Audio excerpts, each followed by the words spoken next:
So racing operates on money, right? I mean, it's like that thing. You want to make a small fortune racing. You just got to start with a big one. That's all you got to do. And so you need money. And so I grew up, just like we talked about, just striving. I never had enough money. There was just no money. So marketing partners, sponsors, people that wanted to partner with you, it's the most valuable thing in the world. And I don't mean like just for the budget, but it means something to me. And I was so blessed early in my career to have such great sponsors, people who would come on board and I was proud to represent them.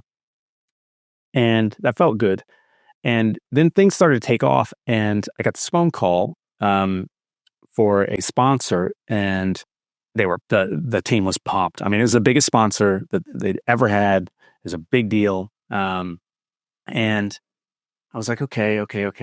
But it was a product that I didn't feel like I could truthfully market to kids. Like I thought, man, I can't go say, hey, here you go, young man. Like I'm going to wear this suit. Oh, dang it. Sorry. How long call it like that? You talked about your shirt coming off. Oh, come on, man. See, it just says it. It just, man, you said that was a previous life. For anybody who, I think that this episode called Shirt Just Busted Open, but wasn't playing. So you don't feel good about spot. Do you have kids at this time? No, I didn't have kids last time. But it was crazy. So it was an alcohol company and it was going to be huge. And they're like, dude, this is going to be the greatest thing in the world. I mean, like huge marketing all over. I mean, they got like a private island. You're going to hang out. Like you're going to have, this is the greatest thing could ever happen in your life. And some of my friends to this day, they're like, they remember me calling them and talking to them, is trying to figure out like something doesn't feel right about this. I've seen the ravages of alcoholism. I understand it firsthand. I don't judge anybody for their choices. Sure. But I had to decide for myself, like, hey, do I want to actually go and do this amazing thing? I remember thinking, I've got this career that's so amazing. I love it. I mean, it's perfect. And every time I get out of that car and I sign an autograph for somebody or I do something, I just, at this point in my life, I wasn't going to feel good about it. And I thought, I can't do that. And so, we went in to have this meeting and I just said, guys, I've thought about this. I want to talk to you about it. And they're like, okay, cool. Yeah. What do you want to talk about? I said, I can't do it. And they were like, the hell are you talking about? Now, who's in this meeting, Carl? Team owner, team manager. Yeah, guys you're making a lot of money for. Like these are the people. And we'll benefit from the sponsorship. Yeah. And all the guys, like there's 500 people on the team. Like everybody's going to be. What a burden on your shoulder. Dude, it was crazy. And I remember the team owner, he was real simple. He said, this is basically not okay. You can leave now. Career suicide. And I was like, oh my gosh. So I walked out of the meeting and I thought, damn, I think I might have just done it. And it was very tough. But here's what's great. And this is what I've realized. There's always a bigger plan than yours. Yeah. It turned out that sponsor went to another person on the team. And then along came Aflac and some other sponsors that I felt like perfectly comfortable and got along with.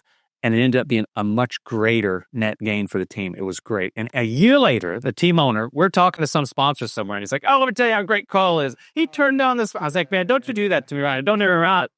But very tough and, really tough as a young person kind of living the dream to not let that thing run away. And I'm really grateful for the people who advised me on that. Subsequently, my views are a little different. I'm a little more of a libertarian, but at that time, it was I felt real strongly about it. Yeah, well, now I want to sort of kind of bridge the gap between Carl the racer, Carl the dude now. But we got to get there via retirement.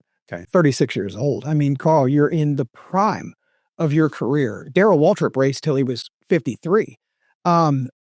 For a guy without social media, you were the number one trending topic on Twitter, which is pretty remarkable.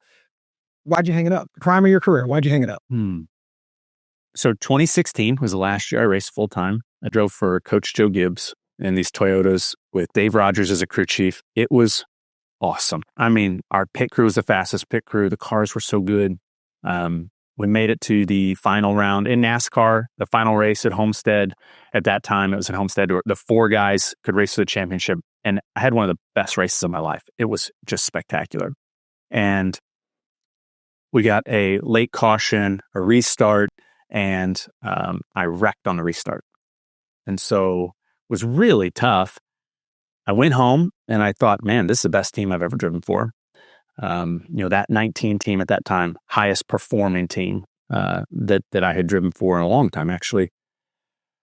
I thought we're going to come back next year and we're going to dominate this thing. And fortunately, we didn't win that championship in 2016 because I got a little more time to reflect on what was going on. And it just struck me. I remember where I was sitting on my stairs on a phone call, and I thought, man, I don't know my kids. Because guys like Dale Earnhardt Jr. and some other really brave athletes had talked about the risks of repeated head injuries. I kind of weighed that. I thought, man, there might be some real risk to this long term, and I'm satisfied with my career. And I thought, we're gonna come back to that word. Keep going. And I thought, man, that's a weird thought. Like if I really add all this up. Okay, let me interject, Carl, because you used a word in your press conference. I went back and watched your retirement press conference, and it was an hour long. One single word stood out to me, and it was the word satisfied. You said you were satisfied. People often think that, when we quit something that we're done living. But no, you were just sort of turning the page on one chapter in your life to the next. But that word really stuck with me. Talk about that word satisfied when you retired. Well, it's very hard because the same personality that drives people, the word satisfied doesn't really show up very often. I know it doesn't in my life, right? If something's good, I just want more and more and more. And it's one of the things I look back and I was so silly. I didn't even celebrate wins like I should have. I mean, I'm known for this backflip. Oh yeah. But I actually took pride in saying, hey, you know what? I'm just going to treat wins like they're normal. I'm going to go back to work. This is fine. This is what I do. I mean, that's crazy. Yeah. And so I sat down and I thought, okay, if I add all those things up, like really, I could sign another couple of contracts. I could keep racing. My kids are going to leave the house. They're not going to know who I am. I'm not going to know them. I might, we see what's going on with all this head injury stuff. I might be burning the candle at the other end and messing some things up there. And I've really done more than I could ever have imagined in this career. So what am I going to do? Go run like 5-6 more seasons of the same thing? It's like, for me, I had to say, if I didn't care what anybody else thought and I didn't care at all about money, what would I do? Hey guys, it's Gates. Thanks for tuning in. I'm asking you to like, share, and subscribe to the show. I hear that all the time when I watch and listen to podcasts. And now that I have a show, I know the difference that it makes. It really does boost us in the algorithm. And the better we do in the algorithm, the better guests we're going to get, the better content we're going to be able to produce. This show is not mine, it's yours. So in a way, you're helping yourself. So please like, share, and subscribe, and God bless.